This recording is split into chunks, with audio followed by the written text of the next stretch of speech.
Пәтер ұрлығы бұл мүлікті ұрлау мақсатында тұрғын үйге заңсыз кірумен байланысты қылмыс түрі. Ол кілт таңдау, есіктерді бұзу, терезе немесе балкон арқылы кіру сияқты әртүрлі әдістер арқылы жасалуы мүмкін. Ішкі істер министрлігі пәтер ұрлығын азайту бойынша белсенді жұмыс жүргізуде. Соңғы 5 жылда оның саны 14 мыңнан 6 мың дерекке дейін, яғни 2,5 еседе азайды. Жыл басынан бері пәтер ұрлығының тіркелуі 30%-ға төмендеді. Айлакер ұрылардың қылмыстық әрекетінің жолын кесу бойынша шаралар тұрақты негізде жүргізіледі. Алматы қаласында криминалдық полиция қызметкерлері пәтер ұрлығымен айналысқан қылмыстық топты ұстады. Топ құрамында 3 адам болған. Алдын ала мәлімет бойынша шығын 10 миллион теңге.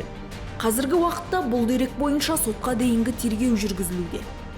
Ұрлыққа жол бермеу үшін Ішкі істер министрлігі қарапайым әрі тиімді қауіпсіздік шараларын ұсынады. Есікке сапалы құлып, терезелерге торлар орнатып, дабыл жүйесімен бейнебақылау камераларының мүмкіндіктерін қолдануға болады.